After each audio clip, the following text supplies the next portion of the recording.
Welcome to the Rugby Obsession Deep Dive. Absolutely. And before we get into the absolute trenches today, if you want to stay ahead of the game with more deep dives just like this one, hit that subscribe button to Rugby Obsession right now. You definitely want to do that. Because, imagine being handed the keys to a completely broken, misfiring machine. Oh, man. And you're told you have exactly 18 months to win the world championship against the most finely tuned competitors on the planet. Yeah, good luck.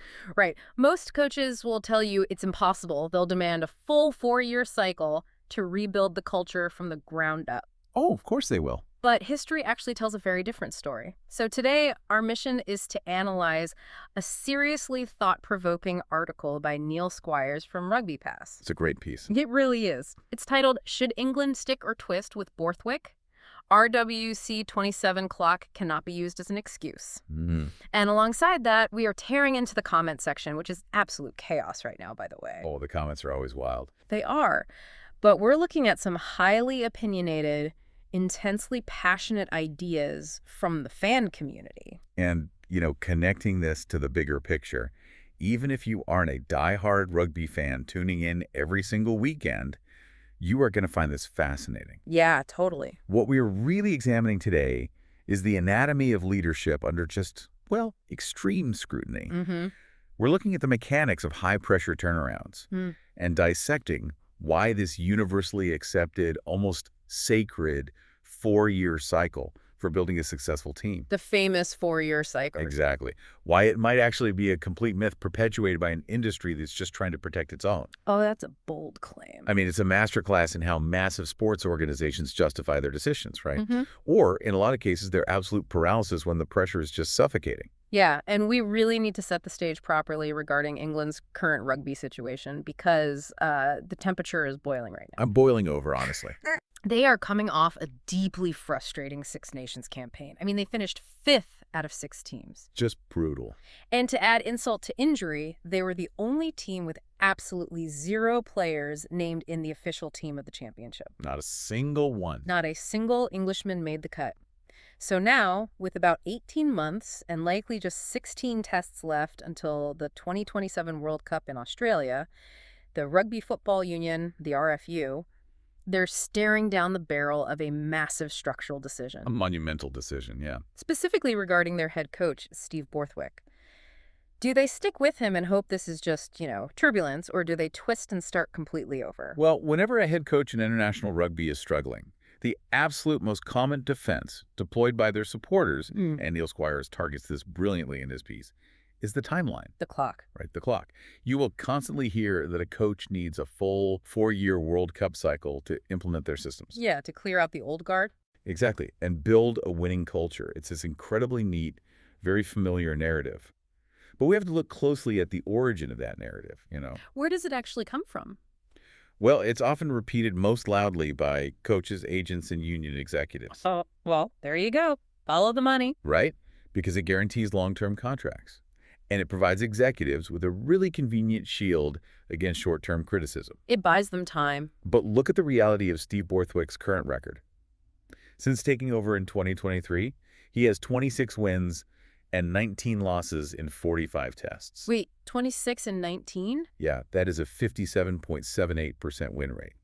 So Squires is arguing, quite forcefully actually, that treating the 4-year cycle as a strict, unbendable necessity for success is fanciful. It's a luxury, not a law. Okay, let's unpack this, because this feels exactly like the sunk cost fallacy. Oh, 100%. You see this in corporate business structures, or honestly, even in bad relationships. Yeah, we've all been there. The RFU board sits in a room and thinks, well, we have to keep this manager because we've already given him 2.5 years of resources and time for his vision. I can't turn back now. Exactly. But in doing that, they're completely ignoring the actual critical question. Which is? Is he the right person for the next 18 months? You end up letting past investments dictate a future that might urgently require a totally different mechanical approach. The sunk cost trap is very real here. Now, Squires does acknowledge that long-term, multi-year projects can work spectacularly well. Sure. He points directly to Clive Woodward's legendary 6-year build with England leading up to their 2003 World Cup win. Which is the gold standard, right? It is. But we need to understand the mechanics of what Woodward was doing. He wasn't just, building culture, in air quotes. Right. He was layering on incredible tactical clarity, creating a massive database of on-pitch scenarios, and implementing marginal gains over dozens of test matches. Right, the whole black box thinking thing. Exactly. That is the ideal textbook scenario. But treating Woodward's long-term methodical build as the only functional model for international rugby success, it just ignores a mountain of empirical, historical evidence to the contrary. Okay, so we call it a sunk cost fallacy. But if the RFU fires Borthwick tomorrow, the first thing the conservative elements in the media will say is, you can't possibly build a World Cup winner in 18 months. They'll scream it from the rooftop. Right. They'll say there simply isn't enough time to install a playbook. So is there actual empirical proof in the modern game that you can bypass the 4-year culture build and win it all? There is undeniable proof. And the article details 3 spectacular, what they call ambulance jobs. Ambulance jobs, I love that term. Turn around so fast, they completely debunk the time excuse. First, you look at South Africa in 1995. Oh, wow. Yeah. Kitch Christie took over an absolute mess just 9 months before the World Cup. He actually famously coined the term ambulance job. Only 9 months. 9 months. He won all 14 of his matches in charge and lifted the trophy. That's insane. Then you have South Africa again in 2019. Rassie Erasmus took over a completely wrecked Springboks team in 2018. Oh, I remember that. I mean, this was a team that had recently been utterly humiliated 57-0 by the All Blacks. Ow. But the mechanics of what Rassie did are crucial here. He didn't try to install a complex 10-phase attacking structure. He simplified the game entirely. Back to basics. Right. He focused purely on extreme physical conditioning, set-piece dominance, and a brutal high-percentage kicking game.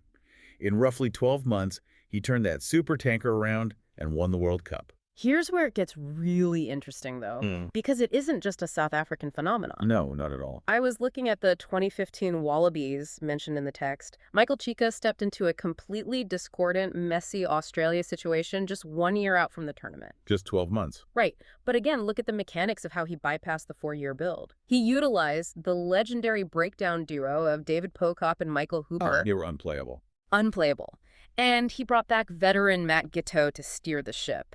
When your team defense is slightly unorganized because you haven't had 4 years to drill a system, having 2 world-class players who can just steal the ball at the breakdown acts as a complete cheat code. It really does. It short-circuits the opponent's attack before your structural flaws are even exposed. Cheika used those specific tools to surge all the way to the final against the legendary All Blacks. And that's the essence of a rapid turnaround. You strip away the complex layers that take years to master, and you rely heavily on the unique, dominant attributes of the players you have available right in that moment. Play to your immediate strengths. Exactly. You manage the crisis rather than trying to build a dynasty. Okay, but while those historical turnarounds are legendary, if we look at the fan comments on this article, there is a very valid pushback happening. Well, the fans always bring the context. They really do. Context is everything. One highly upvoted commenter pointed out that Kitch Christie in '95 had the immense, undeniable, once-in-a-lifetime momentum of a home World Cup in a newly post-apartheid South Africa. That is a massive factor, yes. The emotional lever he could pull was unprecedented. And with Rassie Erasmus in 2018, he didn't just coach better. He fundamentally changed the selection criteria of South African rugby. Right, the overseas rule. He pushed the union to allow him to select overseas-based players, instantly injecting world-class talent into his squad. He changed the rules of the game. Exactly. Those are massive administrative and historical levers. So does England actually have a lever like that to pull, or do those unique circumstances mean a quick fix is impossible for the RFU today? Well, the fans highlighting those external factors are spot on. Those were unique situations with specific emotional and structural advantages. Right. But, and this is the kicker, even if you entirely discount the South African and Australian examples due to those unique levers, the single most compelling piece of evidence that a rapid tactical turnaround is possible for England right now is Steve Borthwick himself. Okay, before we dive into the ultimate glaring irony of Steve Borthwick's own coaching history, I want to remind you to subscribe to Rugby Obsession if you haven't already. Hit that button. And more importantly, we want to hear from you.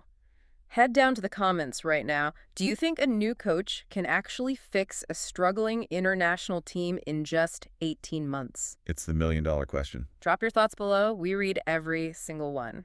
Now, let's talk about the 2023 World Cup, because this is where Borthwick's own past really comes back to haunt him. The grand irony of the RFU's current dilemma is precisely what Borthwick achieved just a couple of years ago. After Eddie Jones was abruptly dismissed, Borthwick was handed the reins with just 9 test matches to prepare for the 2023 World Cup in France. Just 9 games. It was a chaotic, incredibly short runway. They lost 6 of those 9 prep matches. It was looking grim. And we have to acknowledge the reality of what that rugby looked like, because the fans certainly remember. Oh, they haven't forgotten. The rugby they played was widely criticized as being ugly and almost unwatchable. Yeah, we absolutely know why the fans hated watching it. It was pure survival rugby. Pure survival. It was endless box kicking from the base of the ruck. It was George Ford sitting deep in the pocket, showing an absolute refusal to run the ball out of their own half. Kicking the leather off it. Exactly. The sheer reliance on drop goals just to keep the scoreboard ticking over was agonizing for fans who want to see expansive, running rugby. Right. It was stripped down to the absolute bare bones of the sport. It was incredibly limited in its ambition, yes. Yeah. Yet, and this is the crucial part, despite the aesthetic horror of those mechanics, it fundamentally worked in the context of tournament rugby. It really did. Borthwick got that England team to the semifinal, and they only lost that semifinal because of a nerveless late penalty from South Africa's Handré Pollard. Just heartbreaking. He was literally minutes away from reaching a World Cup final with almost 0 preparation time and a playbook that consisted of maybe 3 core strategies. So what does this all mean? Does Borthwick's own history actually trap him in this debate? I think it does. Think about the inescapable logic here. If Steve Borthwick fundamentally proved to the RFU board that you can reach a World Cup semifinal with only 9 games of preparation and an incredibly simplified game plan, Yep. the RFU cannot honestly turn around today and claim a new coach wouldn't have enough time with 16 games left. They just can't. By succeeding in 2023 without any time, he essentially killed the "we don't have enough time to replace him" excuse. He is the living, breathing proof that tactical adjustments and cultural recalibration can happen incredibly fast in international rugby. Yeah. In high-stakes tournament environments, absolute clarity on 3 or 4 basic principles often matters much more than mastering a complex, multi-phase playbook. Simplicity scales under pressure. Exactly. And Squires argues forcefully in his piece that if Borthwick stays in the job, it should purely be because the RFU firmly believes he is the best tactical and managerial mind for the job right now. Based on merit. Right. It cannot be because they feel trapped by the calendar. The clock simply cannot be used as a shield by the executives anymore. Which naturally brings us to the court of public opinion. Oh boy. Because if time isn't a valid excuse to keep things as they are, then what are the actual tangible solutions? If you dive into the comment section on this article, it is certainly not a polite tea party. No, it is not. It is chaotic, it is passionate, and the fan base has some incredibly distinct ideas about how to fix this broken machine. Well, the vitriol is mixed with some genuinely astute tactical observations, to be fair. Oh, for sure. You essentially see 2 main camps violently clashing in the comments. The first camp wants to stick with Borthwick, but they acknowledge things have to change. Right. They recognize the sheer world-class talent currently sitting in this England squad. We all saw flashes of incredible, expansive potential in their recent match against France. They looked amazing at times. They did. So this camp believes Borthwick just needs vastly better support structures. Fans are suggesting bringing in hardened, experienced consultants to help him and the players handle the immense psychological pressure of the international stage. Kind of like a sounding board. Exactly. They view this recent Six Nations downturn as a severe stumble, not a dead end. And they want to give him the chance to, as Squires puts it in the article, retune the orchestra. Okay, but then you have the other half of the fan base, the ones practically begging the RFU to twist. Yeah, the twist camp is loud. Very loud. And they are being highly vocal, specifically aiming a massive amount of criticism at attack coach Richard Wigglesworth. Yeah, his name comes up a lot. And you can see why they are frustrated. England's attack inside the opponent's 22-meter line has looked completely disjointed. Very clunky. The handling errors under pressure are high, and their red zone efficiency is terrible. the fans in this camp are demanding a fresh perspective. The desire to clean house is strong there. And the names being floated by the fans for a potential replacement are a fascinating look into the psyche of the English supporter right now. Who are they asking for? Well, you have people calling for war horses. War horses, I love that. Right. These are the guys who specialize in rescue jobs. They don't care about a 4-year build, they just want to win next week. Yeah. Michael Cheika's name comes up repeatedly as an interim fixer who doesn't suffer fools and demands immediate physical dominance. He's certainly shake things up. Jake White is another name heavily mentioned, a guy with a proven World Cup winning pedigree who imposes incredibly strict structural discipline. Interesting. And then there's also a more strategic contingent suggesting an interim setup now simply to hold the fort and stop the bleeding until someone like current Ireland coach Andy Farrell potentially becomes available post-World Cup. But, twisting brings up a massive structural hurdle that one very switched-on commenter pointed out. What's that? You don't just hire a head coach in isolation in modern rugby. No, you really don't. You hire their entire ecosystem, their specific team of assistant coaches, their defensive coordinators, their data analysts. The RFU sacked Eddie Jones without a solid transition plan in place, and quite frankly, it made them look like an administrative laughingstock. It was a mess. Sacking a head coach and their assistants isn't like changing the tires on a car. It's like ripping out the entire operating system while the computer is still running. That's a great analogy. You lose the defensive terminology, the line-out calling systems, the attacking shapes. Everything crashes before it reboots. So if the RFU decides to twist now, they have to buy out contracts, invest heavily, and move with absolute ruthless precision. You can't just throw a new guy in a tracksuit and hope for the best. No, you can't. That is the harsh reality of the business of modern professional rugby. Replacing an entire coaching ticket is never painless, and it is never risk-free. Well. It causes immediate short-term chaos. But the underlying message from both Squire's article and the broader, highly debated community comments is overwhelmingly positive in one specific regard. Let's hear the positive. England absolutely has the ingredients to win. They really do. They have the raw physical talent. They have the depth. Whether the RFU decides to stick with Steve Borthwick and bring in specialized tactical consultants to help him retune the systems, or whether they decide to twist entirely and bring in a ruthless warhorse to break the glass and sound the alarm, history definitively proves that 18 months is plenty of time to build a World Cup contender. It's proven. The only truly unacceptable move the RFU can make right now is letting the calendar dictate their strategy. Yeah, the talent is sitting right there in the dressing room, and the historical precedent proves the time is there. It all just comes down to the RFU board having the courage to make a clear, uncompromised decision without hiding behind the myth of the 4-year cycle. Absolutely. And, this whole debate raises a really important question for you, the listener, to mull over long after this deep dive ends. I like this. We are so often told by mentors, by books, by corporate culture, that patience is the ultimate virtue in leadership, in team building, and in our own careers. Trust the process. Right, Yeah. trust the process. Yeah.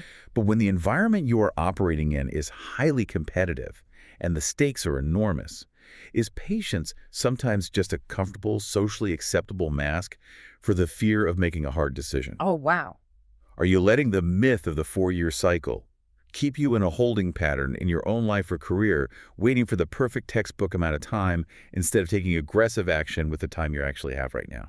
That is a serious thought to chew on today. Do not let the clock be your excuse for inaction. Never. Remember, if you enjoyed this deep dive into the mechanics of rugby leadership, hit that subscribe button to Rugby Obsession.